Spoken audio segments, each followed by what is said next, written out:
Hello and welcome into Unadvised here on the Sports Animal YouTube page and Facebook. I am Preston Poole. We've got Tyler Adams Teabag here as well as usual.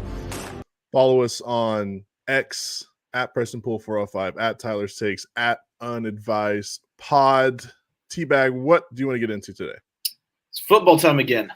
Once again, we're back. It's you blink your eyes and Tuesday, Wednesday goes by, and then boom, you're right back into football. Well, and especially the 3-day weekend we had. I still keep forgetting what day it is. So yeah. Yeah, so I had to work on Monday. The morning animals, us blue collars. No days off. But that whole Sunday, I just felt like when I was watching the USC LSU game, I didn't have the Sunday scaries at all because I I knew I had work the next day, but it just had those 3-day weekend vibes, because no one else had it, so you could feel it in the air. But yeah, so I'm excited for football to be back again. We got this is, I don't want to say the best week of football we have, but it's like up there because the college slate is it's really not all that good. But when you add the NFL starting in to where it's like you have NFL and college football for 4 or 5 days in a row, it doesn't get much better than that. Yeah, we'll have NFL on Thursday, Friday, Sunday, and Monday. So we've got 4 days this week of NFL football. It's going to be great. I love NFL. I love the NFL season. Just so much stuff happens. It feels like so much news comes out.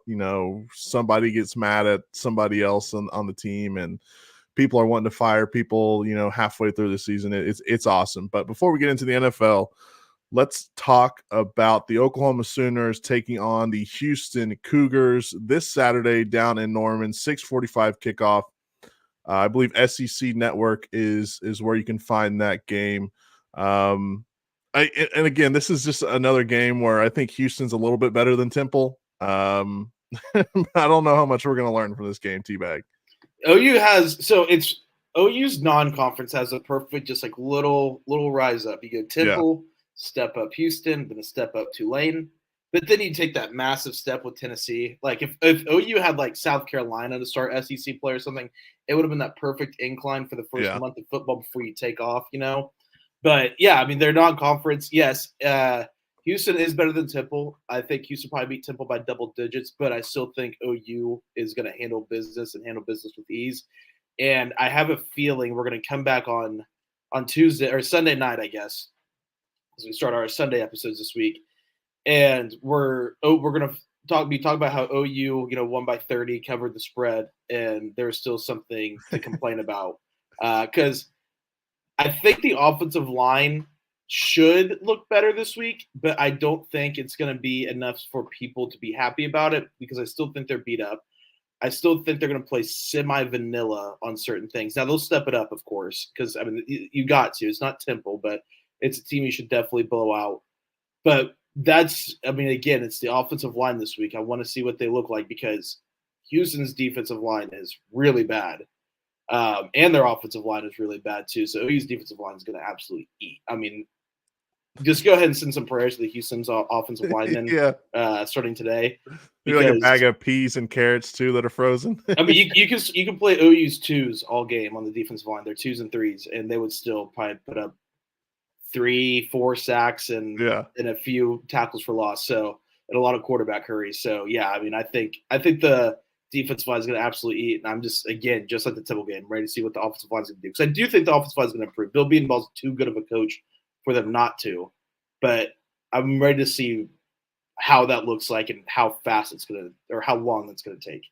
Yeah, and I think so. Just from stuff I've read, they should be getting a couple guys back there on that offensive line. So we'll see. That's kind of the way I am with the offensive line at Oklahoma right now. Is we'll see. We'll see what they do. I don't think defense is going to be an issue based on what we saw last week. I expect them to have another great weekend this weekend. But you really want to see another step, like you said, from that offensive line. Let's see if they can get the running back play down to like 2, maybe 3 instead of playing like 4 or 5 like they did last week against Temple. And then wide receivers. Who's going to be out there? Right. I'd like to see a little bit more from Andrew Anthony. I know you kind of want to keep him, progress into him getting back into full go after the ACL, just under a year ago. Nick Anderson, we'll see if he's healthy enough to play. If not, I don't think you need him against Houston, but you would like to get him in against Tulane, get him ramped up for a game. That way, when you do play Tennessee the week after that, he's good to go. But I think, seeing some of the other guys at wide receiver and, what that offensive line is like is really the two questions that I have for this game against Houston. Yeah, wide receiver, I think, is going to, just have another phenomenal day for OU. And I'm with you with the running backs. I kind of want to see them limit it down to probably 3. 3 to me is kind of the ideal. Have your starter, to the majority of the carries, which to me should be Javonte Barnes. Then have Sawchuk or Tatum.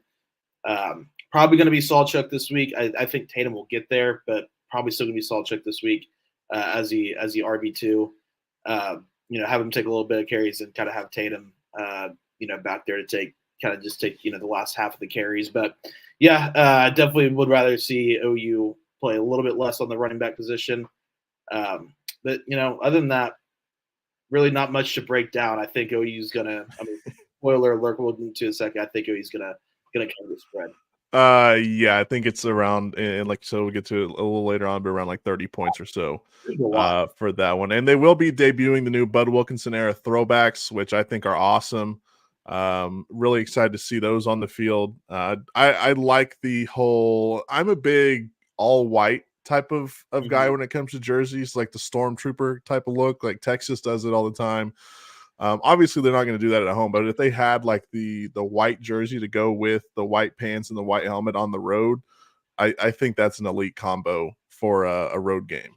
They could do it at home though. Do a whiteout one day with the throwbacks. That is true. I don't know if they have the white version of they the wore them in though. 2009 versus Texas Tech. I do remember that. Yeah, but I think this one they just went ahead. It wouldn't be this season. It would. I don't know if you remember, but OSU wore their their 88 throwbacks. The Barry Sanders against Texas in 2018, and then in 2020, the COVID season versus West Virginia, they wore the all whites for Thurman Thomas, and they had like the old like Sun Bowl patches or whatever it was. Oh, okay, stuff. They're pretty cool. But OSU wore those all whites at home because they wanted the fans to see those at the home stadium compared to them being on the road. It's just such a clean look in my opinion. Clean. We were talking about it today on the OU practice report, and I even said I was like, these might be the best throwbacks I've seen. And I looked up college football throwbacks, and one is obviously very biased, but I was kind of looking through it. There's really not a whole lot of just like great college football throwbacks. If I were to rank my top 5, I think it'd be like OU and OSU 1 and 2 for their throwbacks. Now OSU's jerseys now are kind of the throwback. They're kind of the modern throwback from like the 80s era. But when they wore those, the old logo on the helmet, like those 88 jerseys, and then OU's 50s jerseys, like those are hard to beat uniforms. Oh, yeah. They're just so clean. Well, and you also have to think there's a bunch of teams like Bama, Georgia, Texas. They don't their jersey hasn't changed in 100 years. That's the thing. It's like when you do want to talk about throwbacks, a lot of them are kind of like manufactured throwbacks. Like, no, these are like legit, like throwbacks. Yeah. Like when you talking throwbacks, that this is authentic throwback. Yeah, for sure. I'm trying to think of anything else in terms of Oklahoma that I want to see. Not really. I mean, I thought defense was, obviously not perfect. I think you can always find something to fix, in any game, no matter what. But I mean, they were as close to perfect as you can get against Temple. So I'm expecting them to do the same this week. I guess perfect would have been 0 points on the board instead of that field goal. Yeah. But I mean, they were getting turnovers like crazy. I don't know if that's going to happen the same way against Houston as it did against Temple, but like you said, that offensive line for Houston's terrible. And OU has some big guys up front for them on defense that I think are probably going to wreak havoc, which could in turn lead to some interceptions and fumbles and stuff like that. Well, yeah, I'm with you on that. I think, like I said, I think OU is going to take care of business pretty easily this week. I think Tulane might be interesting. We'll talk about it next week, obviously. OU will win that game, but Tulane's only 10-point favorite or 10-point underdog to K-State on the road this week. So K-State's a good football team. So it's going to be interesting what that line is. And the Tulane stuff is weird because they lost their head coach, Willie Fritz, who is at Houston this year. So Yeah, that's interesting. Maybe he just built up the program, and no one transferred out Yeah, out of there. So I don't think so because Houston's. Ooh. All right, let's get to Oklahoma State as they will be taking on the Arkansas Razorbacks. A little, I don't know if it's a rivalry game, but it should be sort of a rivalry game. It's an older rivalry game. They haven't played since 1980, but we were talking about the other morning from like 1950 to 1980.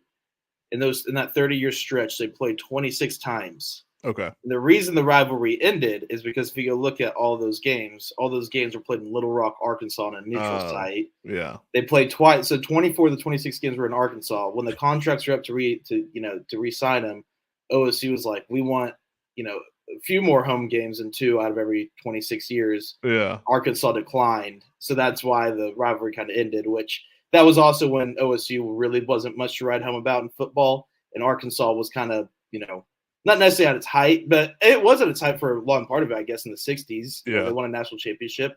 But yeah, so that was kind of the main reason for the rivalry ending. But kind of the same goes for OU. They might have, I guess, TCU might be closer, and I guess now SMU because Norman's more south than Stillwater. But for OSU, the second closest Power 4 school to them is Arkansas outside of OU. So it is kind of,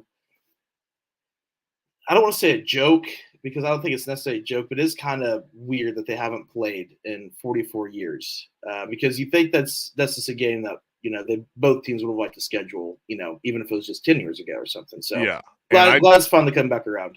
I couldn't even tell you the last time Arkansas and Oklahoma played. I think they're a little too scared to play the Sooners, if I had to guess. But what are your thoughts on this game? I think obviously keep Ollie Gordon going.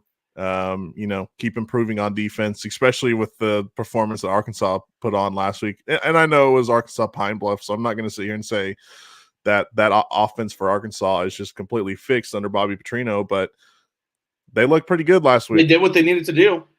Like beating a team 70-0. It's like you can say it's Arkansas Pine Bluff, but counterpoint, they did exactly what they needed to do. So yeah. I have the ultimate spin zone this week in Preston because I don't know if you know this. One of my best friends in the entire world, his uncle is Sam Pittman. Oh, really? And I've gone to Fayetteville multiple times. I've stayed at his house. I've sat in his suite. I've sat on the field. Like I've gotten the ends with Sam Pittman. Yeah. Had a cold beer with him, as he likes to say. As the judge drink cold beers. So it is a kind of a weird weekend because I even told him, he asked me last time I saw him, said, we play the Pokes soon. Are you wearing Hogs colors? I said, sir, I'm sorry. I'm going to be in orange that day. And he said, you're not getting tickets from me then. I said, I understand. That's fine. I mean, I can figure that out for myself. But so I do have the ultimate spin zone because I want OSU to win. I really want OSU to win. I will be hurting if OSU doesn't win. But I do have the nice little spin zone where I can sit in the back of my mind, like I'm happy for my friend's uncle, for a guy that's treated me very well throughout the years. So I do have that spin zone, and it does just kind of feel weird. I was actually thinking about it today. I was like, I can only imagine what Donna Kelsey and Papa Kelsey was thinking in that Super Bowl because I have this much stress, for this game just because I'm be with Landon. He's going to be wearing his Arkansas. He's already said, hey, boy, he already said in our group chat, hey, boys, just so you know, I will be in Arkansas colors this weekend. I hope you guys understand. He's a Poke. But I obviously understand he's got to, you got to root for blood. Whenever your blood's involved, you got to root for it. So it does feel kind of weird. So I was thinking earlier, I can only imagine how Donna Kelsey felt whenever her kids were playing in the Super Bowl together. Because this is nowhere near that level. This is nowhere near it at all. And even me, I'm that just kind of feels weird having to root against someone that I know. And, it's been really cool to me. So with the game itself, like you said, we talked about it on Tuesday's show. OSU's defense gave up some big plays, some big chunk plays to South Dakota State, and Arkansas is very capable of doing that all day to the Pokes if they don't, work on that this week in practice, which I guarantee you they're working on it. Now it just comes down to them executing it on the football field. So Arkansas's defense is one of those things where it's like they're going to be better than South Dakota State. Obviously, they just have naturally bigger, better, stronger, faster athletes.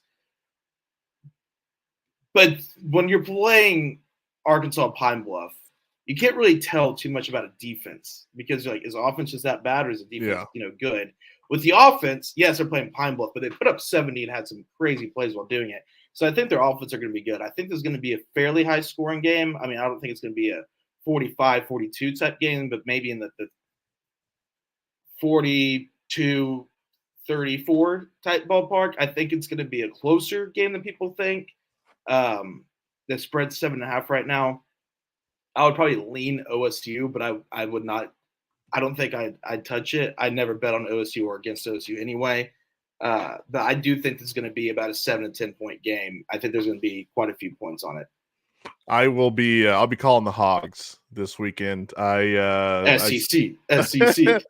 I spent some time in Fayetteville playing baseball, and I had a blast. It's an awesome place. Fayetteville's awesome. It is an awesome little college town there. By the way, their baseball facility that they have there is just. I mean, I don't know how any other school has a better baseball facility in the country than Arkansas because it was just amazing. I've actually seen a lot of. I saw it during the postseason 2 years ago when OSU and Arkansas were playing in regionals together, and I've even seen it this week on Twitter. OSU and Arkansas fans actually have like a battle going on about whose baseball facility is nicer, and it's tough to say. OSU's is newer, so you could lean that, but Arkansas's is just like massive. It's just a massive complex to begin with, and. So yeah, that's like actually a little like inner, like only OSU and Arkansas fans really know that we have a lot of battles about who has the nicer baseball facility. I can tell you, we walked into the batting cages that are connected there to the stadium, and you walk in, the carpet is just all red with a giant hog right in the middle, and it's an amazing facility. I'll say I need to go up and see the facilities in Stillwater. Because I'm sure that they're fantastic there with the new stadium and all that. So, dude, you got to get to you and your buddies. Like I know you're not an OSU fan, but dude, you can get into that outfield and bring your own cooler of beer in. If you oh really? Outfield. Yeah. So you can go in and just have yourself a nice, buy a $5, general admission ticket, and if you go in, I think it's like 45 minutes before the game, you can bring like a 12-pack of beer in. Oh, really? And just drink your own beer. It's awesome. We have been known to do that down at OU games on the hill there for their baseball games. So yeah, I think that would be a nice little maybe a Saturday event in the spring. By the way, we forgot to give a score prediction for the OU and Houston game. I'll go ahead and say 56-14. I'm gonna stick with the 10 points. It took Temple to score 10 points. I think Houston will get 10. I'll say 45. OU 45-10. Not bad. And then what do you got for Oklahoma? Well, actually, before we get onto a final score there for the Oklahoma State game, this came across my social media earlier today. And I know you saw it as well because I saw your quote tweet of it. Mike Gundy and Ollie Gordon joined forces with the OSU equestrian team to try to get Snoop Dogg and Martha Stewart to attend a match as per the guys over at Pistols Firing. What are your thoughts? Because that sounds absolutely awesome. That is like generally my dream blunt rotation. Like if I could have maybe Martha Stewart could be mixy. I think she'd be great to have in it. But Mike she'd make a great cocktail. If I had to, if I could pick three people to smoke a blunt with, Snoop Dogg and Mike Gundy are 100% in it. That third is where we start wondering. But Snoop Dogg for the vibes, Mike Gundy just because I think sitting with Mike Gundy while he's high, just letting him let it rip would just be awesome, especially if we're fixing a few beers in there or something. So yeah, that was kind of like my first thought. I was like, that's a dream blunt rotation right there. But yeah, I saw it on TikTok yesterday. I saw Mike Gundy, was like, hey, Snoop Dogg, Martha Stewart, come, it's Coach Gundy here with Oklahoma State. Come to check out our equestrian program, blah, blah, blah. And then so I saw that, and the next thing I know, it's just kind of going, not necessarily viral, but I guess Oklahoma viral, online. I do know that if you have a mullet, you have smoked pot before. So I can almost guarantee you that Mike Gundy has has burned a little bit back in his day. So he was in college in the 80s. If you're in college in the 80s, you experimented. Yes, and there's nothing wrong with that. No, It's legal these I've days. experimented. Who hasn't? Yeah. But yeah, I saw that and I was like, that is awesome. I had almost the same thought as you. It's like, yeah, I think that I would sit down and smoke some weed with Snoop and Mike Gundy. I think that would be quite the three-piece there. It'd be great. Yeah, it would be very entertaining. Just because you have Snoop Dogg there, and then Mike Gundy. Who knows what would happen? That's exactly right. It's who knows where that conversation could go. It could go from him telling the deep dark secrets of Oklahoma State football, to his rattlesnake hunting adventures. It could go anywhere. It would be, you'd miss me with the rattlesnake stuff. I do not like snakes. I don't like snakes either. But I'll hear his stories, but I won't go with him. That's for sure. Yes. So based off that, let's give a score prediction. I will go, man, you said it's what, 7.5 is the line right now. Give me Oklahoma State 42 and Arkansas 36. I'm gonna go 38-30. I like that. About that. Yeah. I was think trying, OSU barely covers, but that's half a point. So that's all that matters. Don't take it if you think it's going to be about an 8-point game. I think it'll be a little. I think it'll be a close game, but I think it'll be a good game, and I think the Pokes win up there in Stillwater. All right, other games in college football.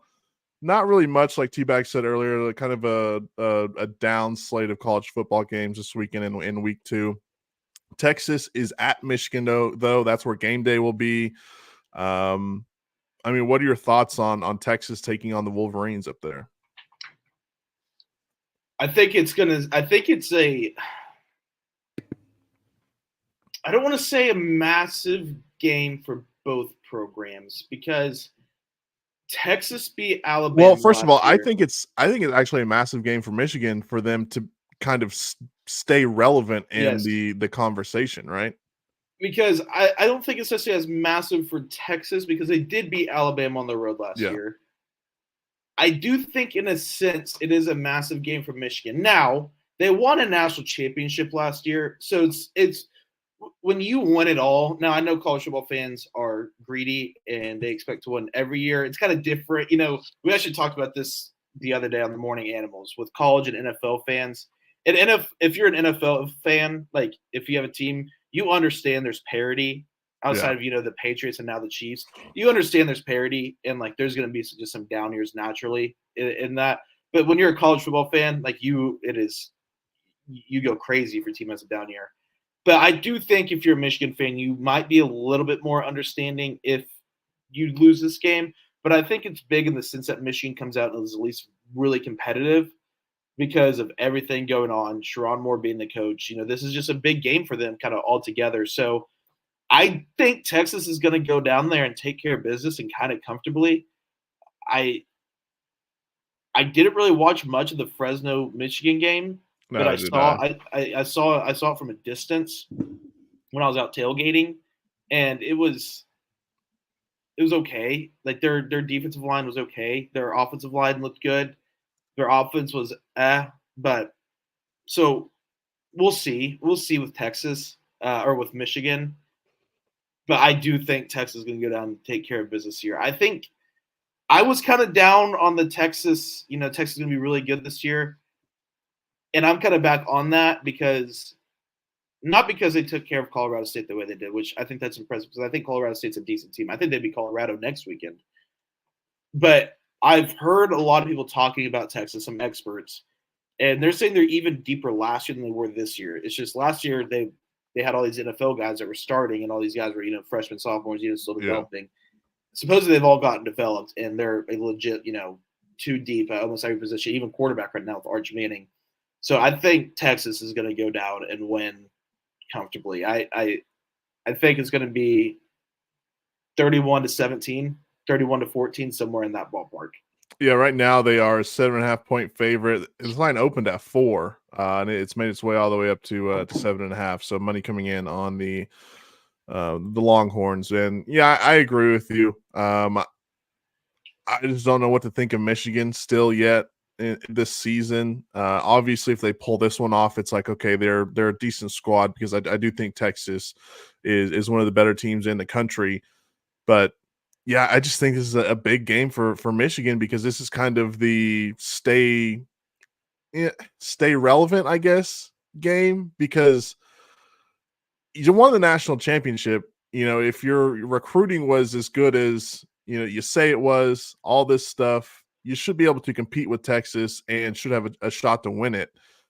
And let's see that happen. Yeah, yeah. I also don't think it's going to be there's going to be a home field advantage for Michigan, but I think there's also going to be kind of just a natural advantage, or not advantage is the right word. How do I want to say this? There's going to be a home field advantage for Michigan, obviously playing in the big house and stuff, but I think leaving the Texas Heat one is going to help Texas, because I think it's going to almost make them a little bit more conditioned. I don't think the big house is necessarily the most intimidating place to play. I know it's 105,000. I know it's loud. But for 105,000, I've never been to a game there, so I guess I shouldn't say too much. But everyone that says that they've been to a game there says for 105,000, it's really not the loudest stadium in the world. All the noise leaves. There's nothing to trap it in. Yeah, and it's not built steep. It's kind of built, just more at a diagonal than up. Yeah, it's all like one section, just straight up. Yeah, and so I don't think home field's going to play too much. I think, especially going to Alabama last year, like that can kind of take that out of the way for me for Texas. So it's definitely the most interesting game of the weekend, and I'm mad I'm going to miss it, because I'll be, obviously in Boone Pickens Stadium. So I'm mad I'm not going to really be able to watch it all too much. Which, by the way, Fox, 11 a.m. for this game? Really? Big noon the kickoff. Biggest game? It's disgusting. Big noon kickoff. I'm going to go ahead and tell, if OSU wins this weekend, if OSU and Utah win their next two, OSU fans, buckle up. That game's going to be 11 a.m. Fox News Big noon kickoff. Yeah. If you look at the slate that day, that's by far the biggest game Fox has the rights to, because USC Michigan is on NBC. What week is that? September 21st. Same day OU plays Tennessee. Okay, yeah. So I think in the state we'll have game day at OU Tennessee and Fox Big Noon kickoff in Stillwater. I think that's exactly what will happen. Which, by the way, they still haven't announced a time for that. I would assume that'll be a 6 or 7 p.m. game there. That's going to be game. That's going to be ABC game day. Yeah. And OU or OSU Utah, because if you look at what Fox has the rights to, that is by far the biggest game they have the rights to. So that's going to be a big noon kickoff, I think, as long as OSU and Utah both win till then. Yeah. I mean, Ohio State plays Marshall that week. Penn State plays Kent State. Yeah, that'll definitely be the 11 a.m. So OSU fans, just go ahead and buckle up for that. We're going to be the new OU in the sense we're going to have a lot of 11 a.m. games. Yes, I do think it was a fun run. It was a fun run of no 11 a.m. games. It was awesome, but this is what happens whenever you kind of step up in your conference. Yes. Other big game, I guess you could say, of the other ranked game in college football this weekend, Tennessee taking on NC State. This one going to be played in Charlotte, North Carolina at Bank of America Stadium, where the Panthers play. Right now, Tennessee 8-point favorite in that one. Give me Tennessee by like a million. I think they're great. And NC State didn't inspire me much last week. Can't wait for this game. I mean, I know me and you were high on NC State, so we're going to see. Even if NC State loses, as long as they're competitive, I can still stay on that bandwagon. But after they looked in week one, yeah, going to be interesting. Tennessee, it looks great. Nico looks great. He looked great in the bowl game last year. He looked great in game one. This is going to be, the ultimate test. If he looks great again today, he's a great quarterback. He's proved it at that point. The game is in Raleigh, right? No, it's in Charlotte. They're playing it where the neutral site. Play, yeah. Okay. So if he plays good this week, he proved his real quarterback. So I'm excited for this game. I am going to be able to watch this game. I can't wait. I think every OU fan obviously should have their eyes glued to this game to do a little scouting for the Vols coming in 2 weeks. But I am excited for this game. But it's really about it for the night slate. That's a good one. Yeah, that one on ABC 6:30. So about 15 minutes before the Sooners kickoff, so you can catch a little bit of that if you're an Oklahoma fan before the Sooners play at 6:45 on their first game on the SEC network. So that should be pretty entertaining. Other stuff in college football, T-Bag, we've got some jersey wars yet again, another week. Last week it was Florida wanting to wear their white jerseys for a whiteout. Miami said, nah, we're wearing our white jerseys for the game. This week it is the directional school battle of Western Kentucky gonna wear red uniforms even though they plan for a whiteout because Eastern Kentucky says, nah, we want to wear our white uniforms. Which is weird. You would think the home team should be allowed to wear. The home team should pick first, not the away team. Yeah, because if that was the case, why doesn't every team want to wear white at LSU to make them mad? Yeah. So maybe there's an SEC rule where they're like, LSU just, I don't know. There must be something there because I think a lot of teams would troll LSU and wear their whites on the road if they just got to pick. That's going to be actually interesting when Oklahoma goes down there because their away uniforms are white. Obviously, LSU's home uniforms are white. So I don't know if I've ever seen Oklahoma wear the red uniforms on the road. No. Off the top of my head. No, not that I can think of. I don't think I've ever seen OSU wear their home uniforms on the road. OSU's going to be wearing white that day, though, because that's senior night. Yeah. So they're definitely be wearing white. I shout out to Eastern Kentucky. I think that's hilarious that because it's Eastern Kentucky, Western Kentucky. Throw the records out whenever those. Well, and I think there's some beef about like conference realignment. Eastern Kentucky wanted in the same conference as Western Kentucky, didn't get in, so I think there's some beef there as well. So, but the coach for Eastern Kentucky basically came out and called Western Kentucky a bunch of liars. So. It's getting heated up. I might have to tune into that game. Yeah, I was about to say we might have to watch this game. I have to see what time this game is. I'm assuming like 11. What are they? They are Conference USA.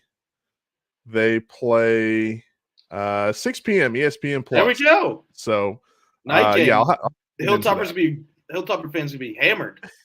Yes. all 2,000 of them. They are playing at home. Yeah. Bowling Green, Kentucky.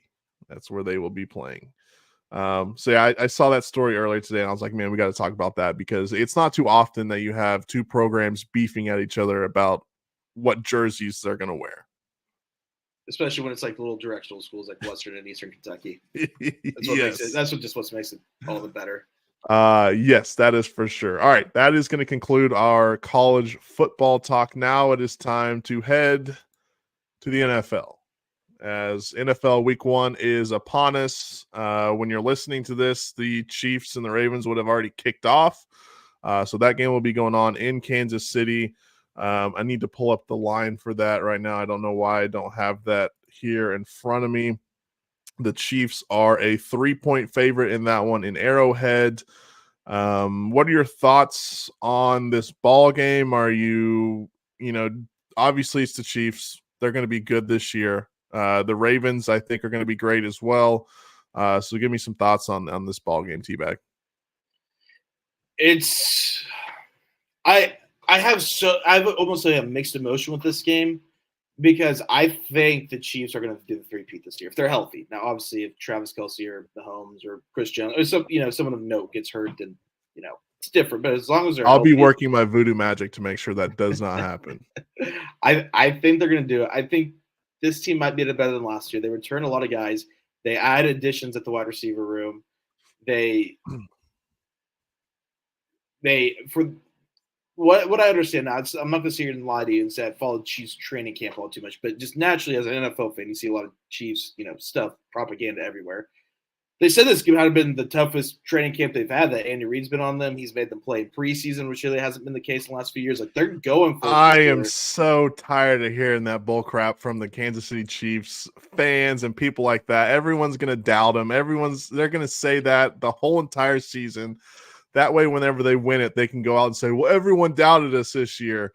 Screw that. You guys are one of the best teams in the NFL. You should go out there and you should be able to do it on your own. You don't need any extra crap surrounded by this. Get over yourselves. So with yes, that is true. They will play victim card pretty. No one can play a victim card like the Kansas City Chiefs at all. And they all became fans like 10 years ago. So screw them. So every part of me thinks that they're going to go out and take care of business, but I feel like every year the Chiefs will lose to the Bills or the Ravens in the regular season, and then break their hearts in the postseason. Oh yeah. So I'm like, is that going to happen week one? Because I mean, the Chiefs lost last year in week one, and obviously, to the Lions. Yeah. So I don't know. This is what makes week one of the NFL so great, is because the parity is just so good. And so I would lean Chiefs right now to win.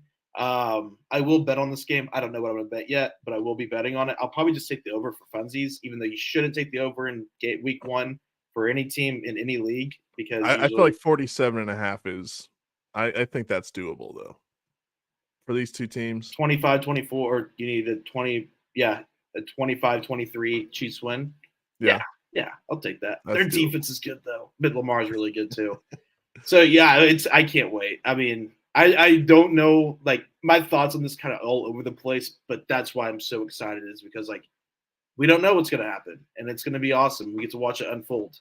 Yeah, some question marks on the Ravens offensive line, which is kind of weird. They normally have a decent offensive line, so some question marks there. The Chiefs offense is going to be good like it normally is. I think the Ravens offense is going to be good like it normally is. You add in Derrick Henry there for the Ravens. I'll take the Chiefs winning that one, but I think it's going to be a close game. And I think it's going to be a great game to kick off the 2024-25 NFL season. Yeah, it's going to be awesome. It's going to be awesome. Tomorrow, Friday, then we got football Saturday. Oh, Preston, man. It's perfect. It's perfect. It's perfect. Next game in the NFL, we're going to head down to South America, down to Brazil. I wonder if anyone's going to get a BBL while they're down there. The Packers taking on the Eagles in Sao Paulo, Brazil on Friday night. This was the game where T-Bag last year, the NFL advised both teams' fan bases to not wear green down there. Fans are not listening. Have you seen any of these? They're everywhere in green. Just EAGLES, Eagles, everywhere. And their face painted green. Like an Eagles fan might get himself killed this weekend. I hope that doesn't happen. Like I hope no one dies. But if I know an Eagles fan, if I know the city of Philadelphia, they're going to be wearing their green loud and proud and obnoxiously in Rio de Janeiro. And it could go wrong. Could go wrong eventually.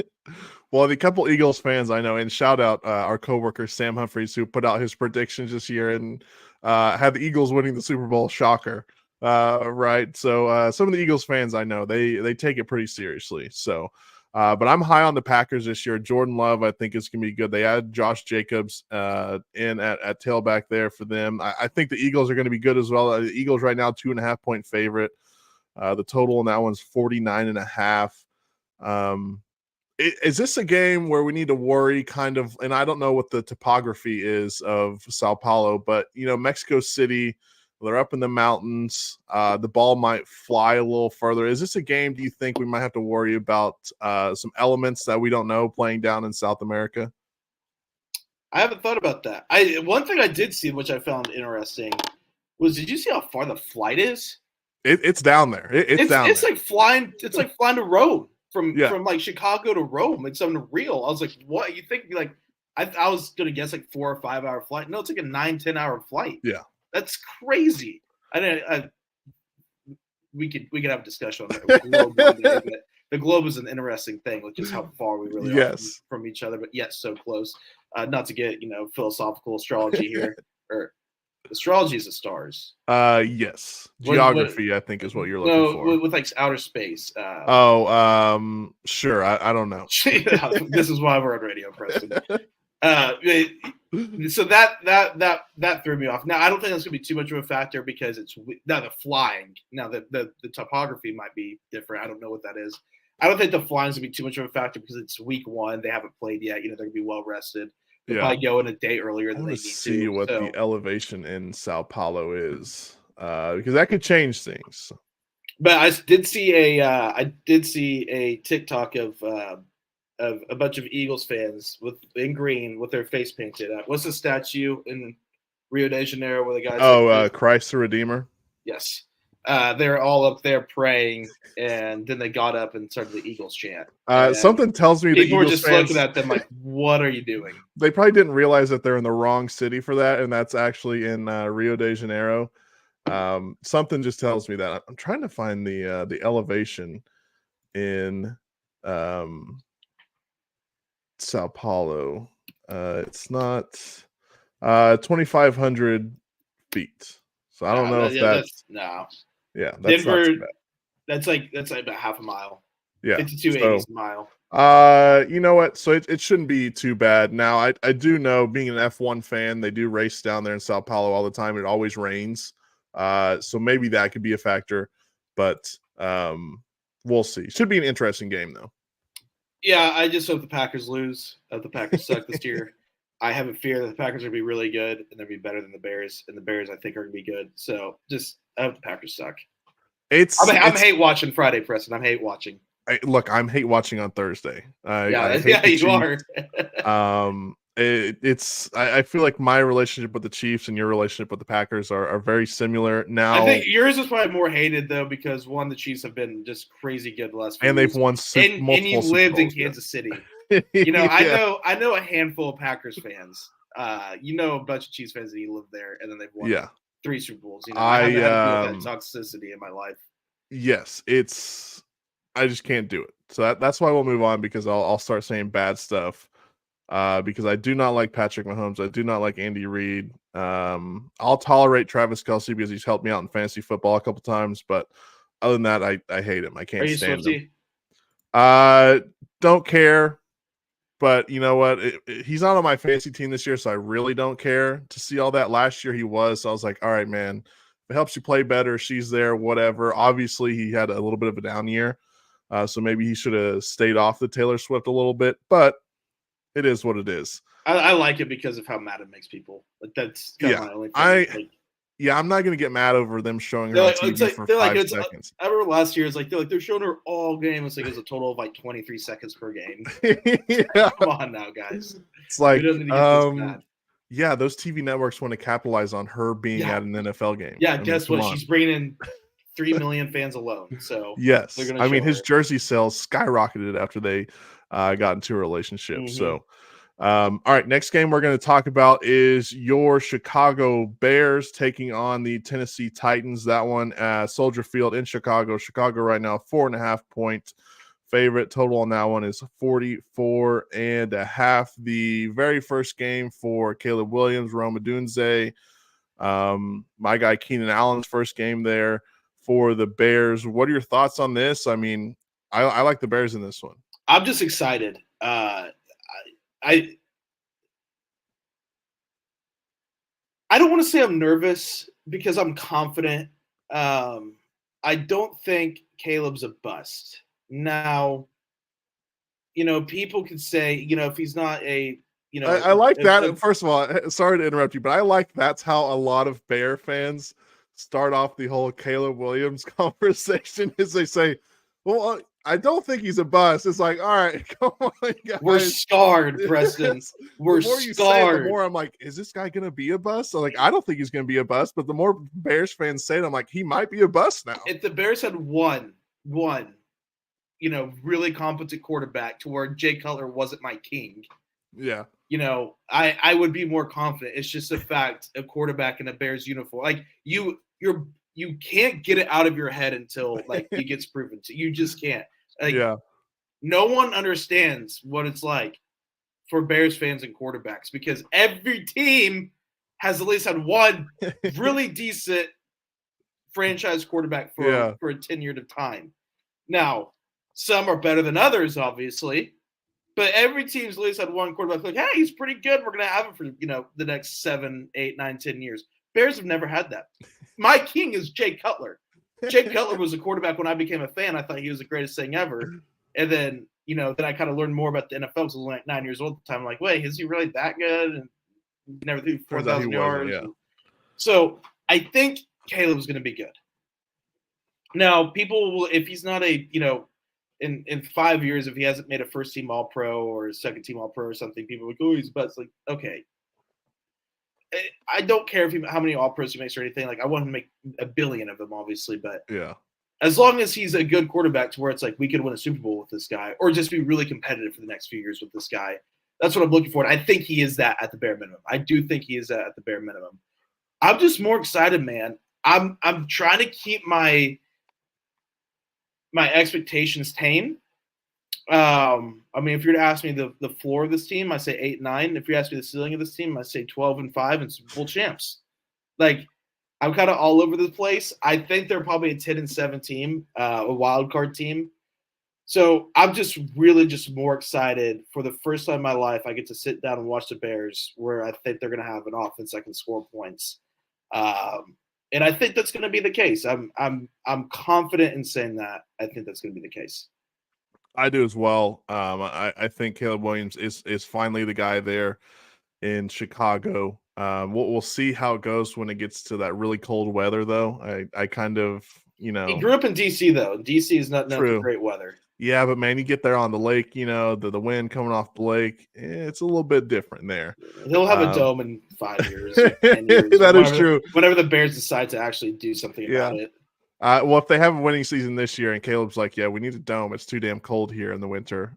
Something tells me they'll get to work on that. It's as quick as they can. So you like the Bears in this one, or are you going to stay away from making a pick? Yeah, I like the Bears. I'll take the Bears 27-20. I like that. And by the way, you talked me into I drafted the Bears defense in one of my fantasy leagues. So you talked me into it. So I went ahead and I pulled the trigger the other day and I took the Bears defense, even though this is a good weekend to have them too, because I don't think the Titans offense is going to be all too much right home about. Yeah, I mean we'll see how the Titans are. I'm also excited to see the Titans and just I mean DeAndre Hopkins is coming back from injury. He hasn't really done much in camp. I'm blanking on the Calvin quarterback. Ridley. Calvin Ridley, Will Levis. Who's their running back this year? They added Tony Pollard. That's right. I knew someone that was. There's another one too that was on there last year. Why am I blanking? I'm gonna have to look it up real quick because that's gonna be on my mind. By the way, Mason Rudolph, the backup there in Tennessee for the Titans. Why am I blanking on this running back? Tajay Spears. The other running back. Gotcha. So, we'll see. I don't think the Titans are going to be like terrible, but I'm not expecting much from them. It's a good first test for the Bears. Yeah. It's also in week 1 in the NFL too. It's definitely NFL is definitely kind of like this one in the college. I think you could really suck in week 1 and then go on and have a really good season. Without a doubt. Yeah. So week 2 is whenever I think I'll probably get a little bit more nervous. If the Bears win, week 2 I'll go in confident. But if the Bears lose, week 2, because I think they play the Texans on like Sunday Night Football week 2. So prime time. You are correct. That's when my anxiety will start getting high. Well, and you think about it, it's not a division game, so you don't have to worry about anything like that. Now, a team that does play a division game is my Los Angeles Chargers taking on the Raiders. There in SoFi Stadium. Chargers right now a 3-point favorite. Total is 40.5. And let me tell you, T-Bag, obviously I'm on the Jim Harbaugh train. I will never get off the Jim Harbaugh train. I was a little nervous about this season, but I've come around, and I think this team can win 9-10 games. I think they can. I think that the offensive line is going to be a lot better than it has been. They're going to be able to run the football better than they have been able to. My only question mark is what the hell is the receivers going to do? Because I think coldest white boy in the league. Hopefully he turns out to be that this year and catches some passes from Herbert. But I think the defense is going to be fixed. I really like Jesse Minter as a defensive coordinator there coming over from Michigan. I'm super pumped for this, and I can't wait for 3:05 on Sunday to watch this ball game. I've been telling you since the Chargers, kind of hired Harbaugh and kind of started. Is it a rebuild press or more of a reboot? I would say, for me, a rebuild is where you're getting a new quarterback. You're getting all the key pieces. You're doing that, and they're not doing that here. Yeah. Change of identity reboot. Yeah, I could have been higher on the Chargers than most. It's like, do I think they're a Super Bowl winning team? No, I don't. I don't think they're there yet. But I think they were just with the way the Brandon Staley era ended. They quit on him with last year. I think people are kind of blinded by that. Yeah. No, Justin Herbert's a really good quarterback. Jim Harbaugh, he turned Michigan around in 2015 when he took over in 2015. He took them from a team that won 10 games in 2 years before to 10 games in the first season. With this, there was no transfer portal then or anything. He didn't have his recruits in there yet. He's known for turning teams around and turning them around fast. He's turned Stanford around in 2 years, and that's Stanford. Yeah. He turned the 49ers around like that. So I think the Chargers would be good. I think I'm with you. I think they're going to be like a 9-10 win team. They're going to play sound, disciplined football. They're going to be able to run the ball down your throat. And I think Justin Herbert's going to just be able to play. I think he's just that kind of guy where he can make plays on his own no matter who he has around him. So I'm with you. I'm higher on the Chargers than most. Again, I don't think they're going to win the division. I don't think they're a Super Bowl team, but I think they're going to be pushing a wild card spot. I agree with that. And there's not really many quarterbacks in the league that can be top 4 in stats since they entered the league and still get talked down on like Justin Herbert does by a lot of people out there, which just blows my mind. I mean, the guy is top 4 in passing yards, touchdowns, all that stuff, and gets talked like he's a bum. So, and you have Brandon Staley as a coach. Yeah, exactly. And the other guy, I forget his name, Anthony Lynn, too. So yeah, hopefully the Chargers bounce back this year and have a good season. I really do think that they'll be able to do that. Next game on the docket. This was just because it's a relevant team to a lot of our listeners, probably. Cowboys taking on the Browns in Cleveland. Cleveland changing the name of their stadium yet again. Huntington Bank Field. It's been something different for like the last 5 years. Right now, Cleveland a 2.5-point favorite in that one. The line is 40.5 points. What are your thoughts on the boys and the Browns? So I got a little, not really a funny story, I guess, but just I'm all in on the Browns this week because during preseason, I was going to say during fantasy football, but during preseason, Spinozzi came in one morning and said, "Hey, let's lay some money on the Browns this weekend." And he's like, I heard he has these guys he calls the Goombas, who are his gambling advice people he listens to in the morning while he's taking a shower. He talks about them every day, but he said the Goombas were telling him, "Hey, take the Browns, take the Browns, take the Browns." So I went and bet on the Browns, and I didn't even realize I was betting on them week 1 versus the Cowboys. I assumed, because he didn't tell me who they're playing. He didn't tell me what the sports. He said, "Hey, let's take the Browns, like minus the points." Like, all right, let's do it. whatever. And turns out that was for week 1 against the Cowboys. So I got a nice little Browns minus 1.5. So I like to see that the spreads moved a little. That makes me feel better. So go Browns this weekend. With this game, it's a lot, man. There's a lot I'm excited to see. Dak Prescott and just the Dallas Cowboys in general as a whole. I mean, we've talked about it, extensively this offseason. And then just that POS Deshaun Watson, I hate the guy, but can he be a good quarterback in the NFL still? Maybe. I wouldn't bet on it. I don't think he's going to be. I wouldn't either. But I think the potential is there. It's not going to surprise me if he is. So I think this is going to be a good first test for him playing the Cowboys defense at home. So yeah, this is another game I'm excited to watch just for kind of a bunch of little different storylines in it. Yeah, Zeke listed as RB1 for the Cowboys for the first time in a couple of years. So Zeke is back. Feed him. He'll be a hungry boy this Sunday against the Browns. Yeah, I don't know what to expect from the Browns. I don't like Deshaun Watson, obviously. Amari Cooper there, Jerry Jeudy now with the Browns as well.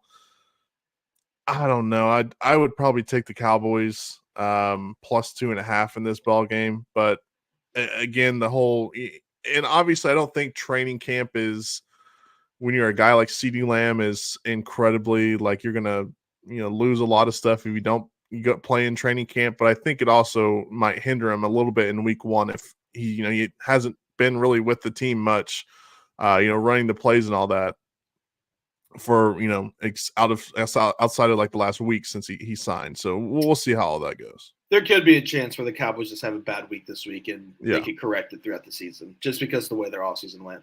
I agree. So that one 325 there in Cleveland. Let's go to Sunday night where we have the Rams taking on the Lions. Oh my gosh. Did you see that?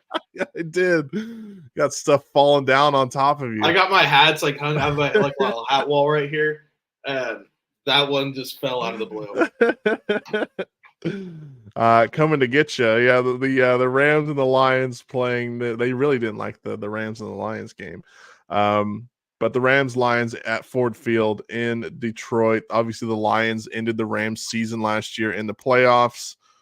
So Matt Stafford back for a little bit of revenge against his former team. I love the Lions. They're a 3.5-point favorite.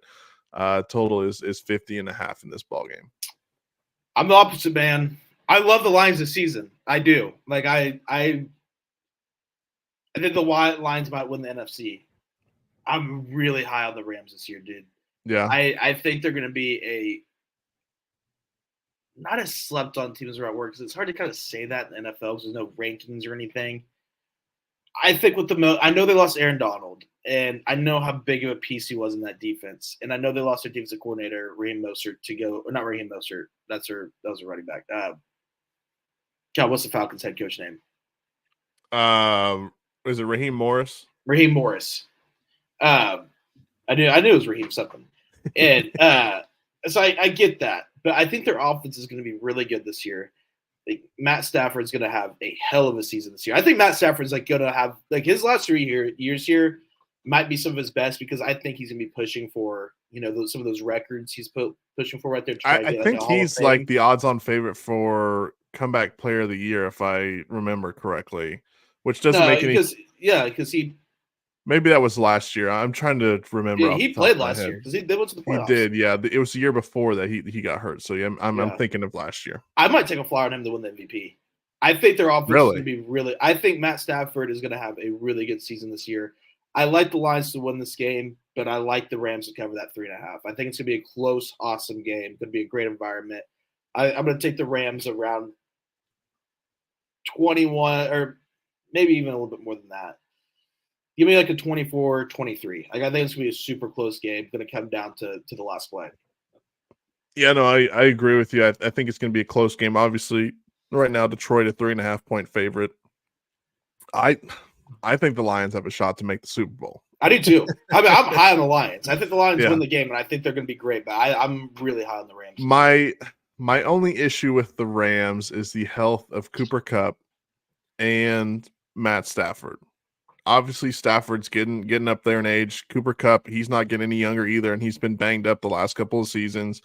Now they have why am I blanking on Puka Nacua? They have him, who's a great wide receiver, obviously, in his rookie year last year. I expect him to be even better probably this season. So Kyron Williams as well at tailback for the Rams. I think they're going to be a decent squad, but I think the Lions are just a step above what the Rams are. So I agree with you. I think it'll be a close game in that one. I think the Rams to me are just more. I think they're going to surprise people this year. Yeah, I can totally see that. Yeah, and especially in that division with the Niners, Seahawks, and Cardinals. That division is, don't know what to expect out of the Seahawks at all. Don't know what to expect out of the Cardinals, but I do think that the Niners and the Rams will be two decent squads. Real quick, too, do you know how lucky you are that the Lions aren't a divisional rival of yours? Because last year I was able to root for them because the Bears, were just just kind of sucked. The Bears beat them too, and the Bears and the Lions have always been like the Predator meme where screw the Vikings and then screw the Packers because they're just always so good and we suck. So that we've always had this kind of little bond of just suckers together. And so last year was easy to root for them, but now I'm at a point where it's all right, I can't root for them anymore. They're a divisional rival. Bears are going to get good. The Lions are the best. They're the team to beat in the NFC North, in my opinion. So it sucks that I can't root for them because I do want to root for them, but I can't. I will not root for them. I can't get myself to do it. But it sucks because I love Jared Goff. I love Dan Campbell. Malcolm Rodriguez, my favorite Oklahoma State player of all times on the team. So it sucks, dude. I cannot just root for this team because I got to be all in on the Bears right now. If the Bears sucked, if the Bears weren't good, I would be rooting for it. But the Bears, I think, are going to be good. Yeah, I think the Bears are going to be pretty good. Try having the Broncos, who have won a Super Bowl recently, and then the Kansas City Chiefs, who obviously have won multiple Super Bowls recently. be in your division, and tell me, because I absolutely hate the Broncos and I hate the Chiefs, and I'll even throw the Raiders in there because I think they're scumbags, all of their fans. So I'll throw that in there too. So yeah, I don't hate the Lions because they've been like lovable losers lately. You know, that is very true. That is very true. like I don't have just, the hate for the Lions like I do for the Packers or even the Vikings. Like I think it's just because we've been kind of like the little stepbrother kicked around the division for so long. Like, Bears have a Super Bowl. They've been better than the Lions have in the last 30 years, but it's not like it's been like much better. Yeah, no, I agree with you. Okay, final game on the NFL docket to talk about here. The Jets and Niners playing Monday night in Santa Clara, Levi Stadium, ESPN, 7:20 p.m. Right now, the Niners are 4.5-point favorite. 43.5 is the total. What are your thoughts on this this Monday night game? Do you think Aaron Rodgers is going to play more than 4 seconds? I think Aaron Rodgers is going to complete the game. Hot take of the week. I think Aaron Rodgers is going to complete the game. I think we can find a line on that anywhere of how many, I'm sure. minutes he plays. I'm sure. If we're in Vegas, we could. Yeah. I don't know if we can find it, on our little offshores. I mean, come on, governor and legislature. Let's get this passed. Let's get this passed. Get that rolling for sure. I'd like to go, do a broadcast from a sports book and just go hang out there all day. That's like my. I can like quit radio. Like, how like players like strive for like Super Bowls or NBA champions. Like once I win, I'll be happy. I'll be content. Mine's like once I can broadcast at a sports book while I'm betting on games, like that's whenever my radio will be like 100% like I did everything I wanted to do. Like that's my Super Bowl. I don't know if we're that far off from that happening. I don't think so either. We're with the next 2 or 3 years. Yeah. With this game, I'm excited because I think the Niners, I think they're gonna be good. I think they're gonna. I think they'll be in the playoffs. I think the Rams might win the division. I think they're gonna be in the playoffs. I think they might take a little step back though. There's no way they can't be a tad demoralized. I think Kyle Shanahan, he's a great coach. I think he might start getting in his head just a little. There's been some off-season stuff. I do think they're a good organization. They're gonna I don't think it's gonna be too much of a distraction, but there has been some off-season stuff. I think they might take a step back. I still think they're a playoff team. I still think they're a 10-11 win team. I'm not saying they're not going to be good. I think they might take a step back. So I'm interested to see that, to see if, where that stands. And I'm also to see just are the Jets good or not? Just plain and simple. If they go out, even if they lose, but they go out and they lose and it's competitive, it's like, okay, they got something here. Yeah. But if they go out and it doesn't look good, it's going to be funny to watch because Jets fans are high on them this year. And I don't blame them. This is the first time they've been, other than last year, which was just so Jets, that what happened last year with Aaron Rodgers getting hurt. And you had Hard Knocks too last year in town. Running out with the American flag on 9/11, standalone game. Yeah. Yeah. So, I understand why the Jets are so excited, but, the meltdown would be hilarious. I don't feel bad for any New York sports team ever. So, I don't know if I'm rooting for the Jets or not. I don't know if I'm going to be rooting for them or not. I don't think I like them, but then again, it's like I would like to see. I guess I just have a soft spot for fans that have been in misery with me. Yeah, I have no clue what to think of the Jets. Just because Aaron Rodgers is 55 years old at this point. He looks old, dude. Yeah, especially with the long hair. That, it's like he's getting wrinkly. Like Tom Brady never really aged bad. Like he's still Tom Brady's like better looking now than he was when he was. 25. Well, let's be honest. Tom Brady is like as perfect as you can get. He's hot. Come on, he's hot. Yeah, let's be real. Maybe Aaron Rodgers needs to get on the TB12 diet. Yeah, and TB12 just not TB. Aaron Rodgers looks like he's smoked too much ayahuasca in like the hills of Peru somewhere. Yeah, he literally just looks like an old dirty hippie at this point. He can sling the ball. He can sling the ball. He can. So we'll see what he does. I'm kind of with you on the Niners. I think they slide a little bit this year. I still think they're a good squad. But I do like the Niners in that ball game. Again, they're a 4.5-point favorite right now. So I do side with the 49ers there. Yeah, all right. This is going to be. I think this is probably maybe the most interesting game of the weekend. I think so. Outside of the Rams and Lions, I think those two are both Yeah. the most intriguing games. Yeah, I mean, all four standalone games Thursday, That is Friday. true. They're all great games. They picked perfect games because the Eagles, man. I mean, what are the Eagles going to be this year? We didn't really even talk about that too much. Like, yeah, is Jalen Hurts the guy? Is Sirianni the guy? For coaching? There's a lot of is he the guy Jason? Conversation in Philadelphia this year. Yeah. There's a big season coming for the Eagles right now. Obviously Saquon on the squad there. That's kind of why I tend to think that they're going to have a decent season there, because they're going to have finally that number one rushing option that they just I love DeAndre Swift on my fantasy teams as much as the next guy, but he wasn't cutting it there for them. So we'll see how that goes. All right, time to get into our picks. I don't want to pop this graphic up, T-Bag, of our picks last week, but we're out of respect to the fans, we will. So I'll pop this up. We went 1-5. Yikes! Yikes! Last week. Screw Virginia Tech, man. Screw them. Florida State as well. What a joke! I saw that, Preston. I saw that score in Boone Pickens Stadium, and I saw like the F next to it, which obviously means final. And I literally texted Spinozzi because me and him both had that as our lock of the week. We both put some good money on that. Yeah. I literally just texted him. I said, "Bleep the Hokies," and he replied back, "Bleep the bleeping Hokies." Yes. Jesus. I really thought Florida had a chance. I really, really thought West Virginia had a chance. Thank God Notre Dame came through and we were at least able to get one win on this damn show. You know what's funny, Preston? What's that? You see this graphic right now? Yeah. With your picks and my picks? I took all of those picks. I took all of them, except I took Texas A&M -3. So I was 0 for 6 on Saturday. You should at least listen to Saturday. Like, I'm not kidding. I took 6 bets, and it's all 60s on the screen, except flip-flop the Texas A&M and Notre Dame bet. It was bad. It wasn't. Oh, look, and I don't think anyone could have predicted Florida State losing. Well, I guess I took back. all 6 of them this week, and I was 0 for 6 on Saturday, but I took a couple other games.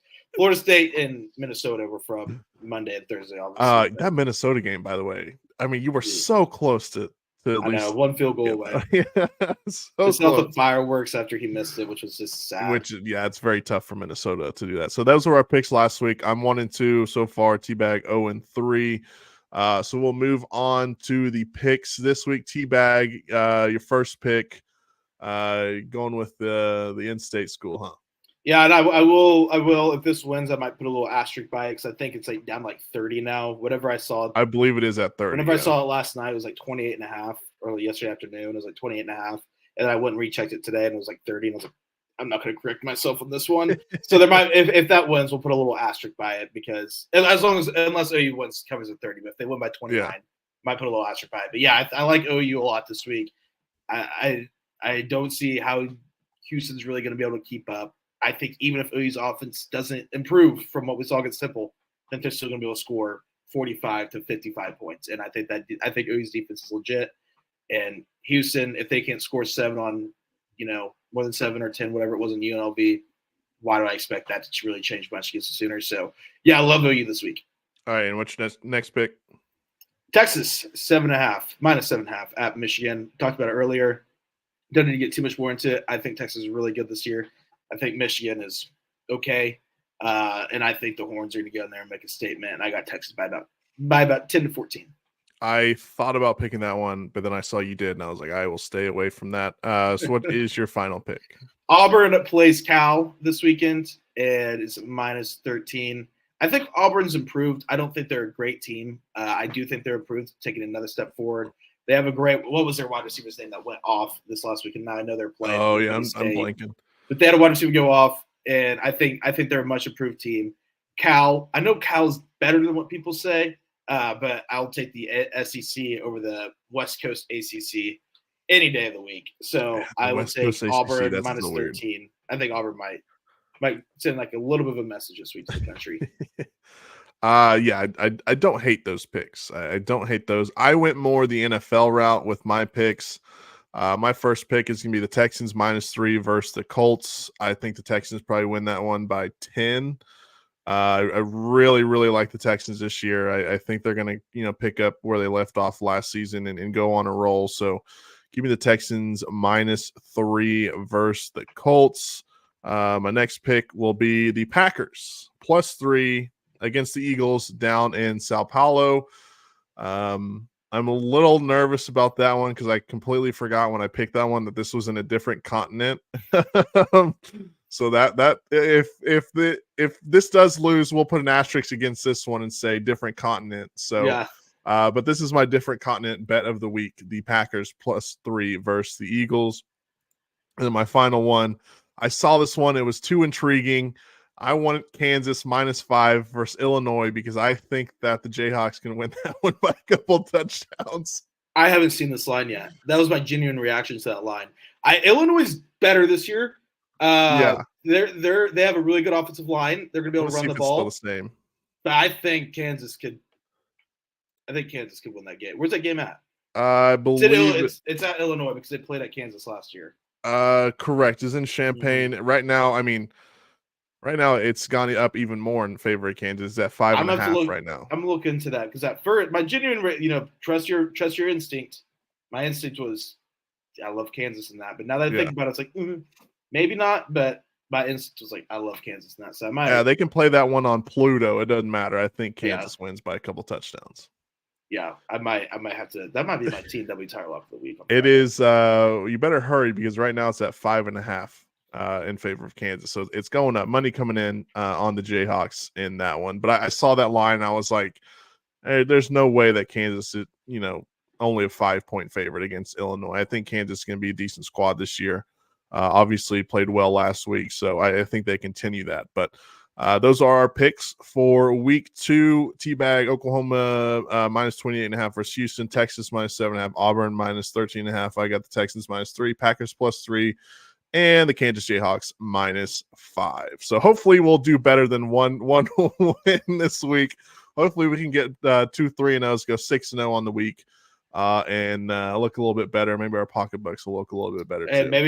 maybe we can just make our listeners a lot of money and they can fade us all season. Yeah, just fade us. I've been pretty decent at NFL games. I think a year or two ago I went on a 4-week stretch where I went 3-0 in NFL games. So we'll see if I can get the magic back and get that going. But I overthink this so much, dude. I overthink gambling so much.